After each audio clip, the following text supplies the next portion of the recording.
all be true.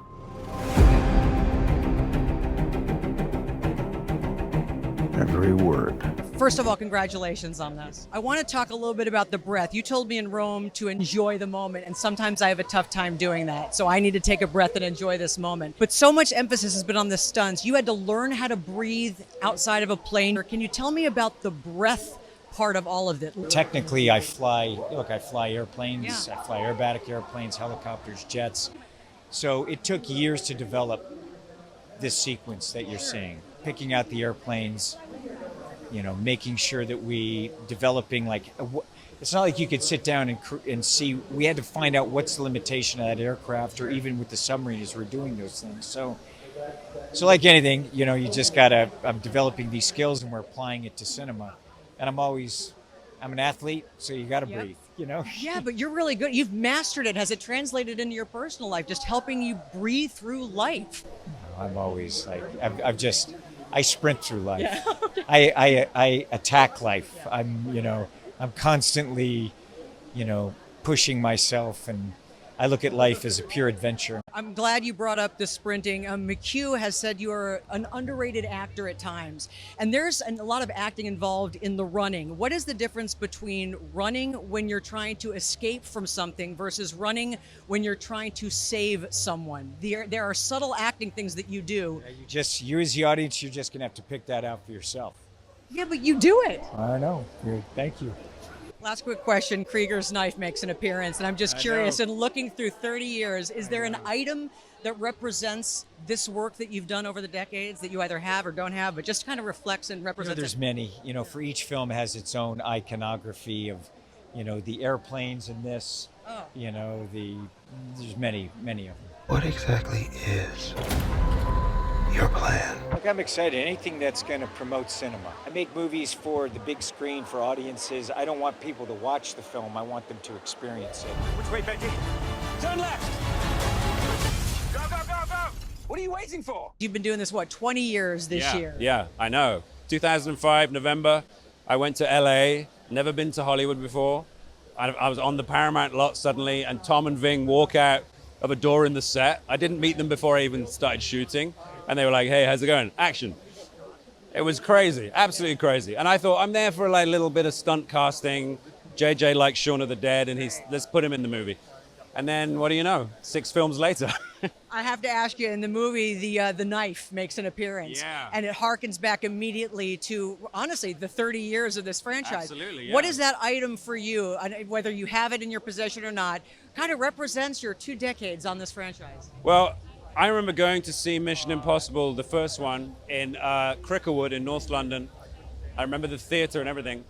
And watching that movie and seeing that moment when Jean Reno as Krieger, he drops the knife and it spins down and sticks in the thing.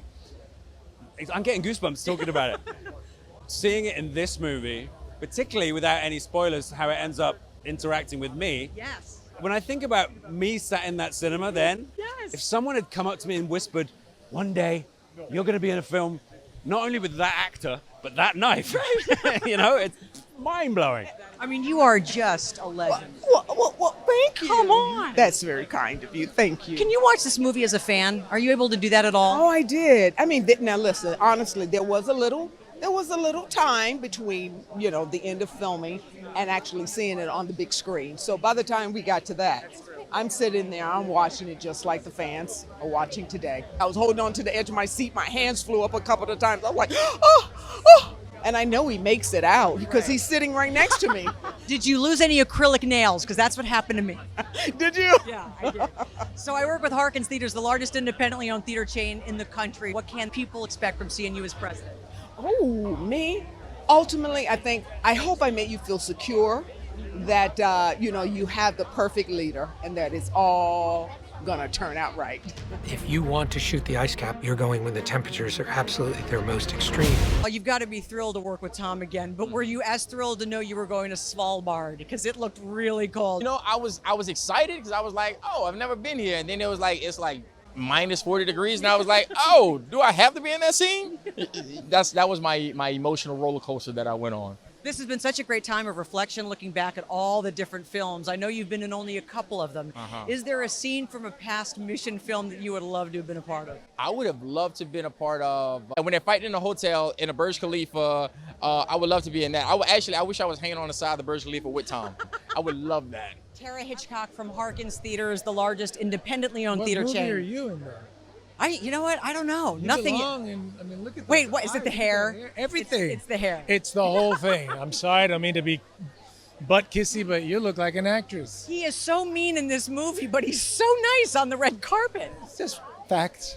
Christopher McQuarrie has talked about villains that you want to kill and villains that you want to outsmart. Which one is Gabriel? Oh, I think, without giving too much away, he's a little of both because he's pretty smart, but he's so dastardly that I only a good ending to him if it happens in this one. I don't know. I can't tell you, or I'd have to kill you. Only a good ending would be satisfying. No, I know our Harkins. Oh, and Cerritos. We got Harkins. Cerritos Mall, baby. Harkins Cinema. Harkins is where you get to see this guy on the big screen. This has got to be a thrill. I mean, he's Yes. right. Look at him. He is right. Do you want to go say hi? I feel bad. No, we're good. He's already talking. I don't want to interrupt the king. That's the king. Yes. The Yeah. experience left what kind of impression on you? I feel like I could retire right now. That's the impression it's giving me. Also, it's inspired me because Tom, as a filmmaker, as an actor, as an action performer, operates at such a high level, and he's also so professional and so generous that he showed me that there's a way to operate in this business and still be a good person. So, that's my takeaway. I overheard your conversation that the nicest thing he's done, he bought your entire family dinner. What have you done for him? Let's see. What have I done for Tom? Well, if he called me to, take a hit or be a Asian bad guy in his next movie, I'll work for free. That's what I would do for Tom. You bring, first of all, besides Morgan Freeman, you may have the greatest voice of anybody I know. Why, thank you. You bring such gravitas to this. Thank you so much. You just were so wonderful in Top Gun. Now in this, how has he changed you, if at all? I feel like he makes everybody around him a little more fearless. Absolutely. He doesn't believe in fear anyway. He just believes in breaking down what you want and taking the steps to get there. To answer your question, I feel more confident. I'm more at ease with the pressure of a big set. And I am much more willing to enjoy my success in a film because he encourages that, because he wants you to feel good about what you did. Congratulations. How are you? I feel like with all the publicity that Tom stunts get, 3, 2, 1. you have been overlooked as somebody who has kind of become a little more fearless. My job is to remain invisible, so I'm okay with that. I think your wife said you were the consummate indoorsman at one point. The great endorsement. The yeah. great endorsement. Yes, when all this started, yes. In all seriousness, you've done some really interesting things that you probably never thought you'd do. Never thought I'd do it. My brother and his son are both Navy SEALs. I'm surrounded by people in my life who bring their A game. So it kind of pushes you to... Are they proud of you? I think they are. Yeah, I think my brother was pretty impressed with the wing walking. That was... I'm impressed with the wing walking. Thank You've talked often about Tom not getting the credit he deserves for his acting.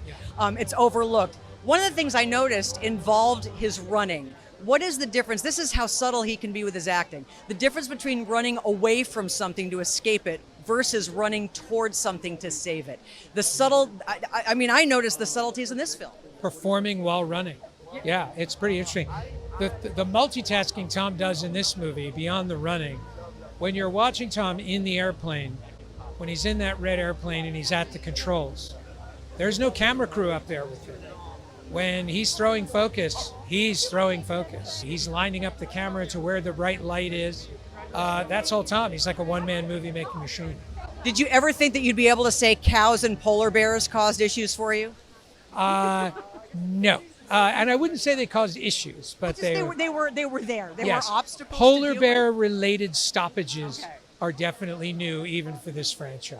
Did you get emotional at all? I get the sense that you and Tom both, you don't get emotional, you don't reflect a lot because you're always on to the next 2 or 3 things. We don't get scared. There's no time for fear. Just when the thing ended. But emotional, absolutely, throughout. I mean, a scene with Angela Bassett towards the end of the movie, and you know the one I'm talking about. When I watched it on camera, she brought me to tears. I thought it was she's so effective, she's so powerful. And the scene at the very end of the movie, I knew when we were shooting it, and then when Max Arouge and Alfie Godfrey brought me the music for that, it wasn't supposed to be the end of the movie. And I brought it to Tom and I said, "What do you think?" And he said, "Yeah, that's the end." I need you to trust me. One last time.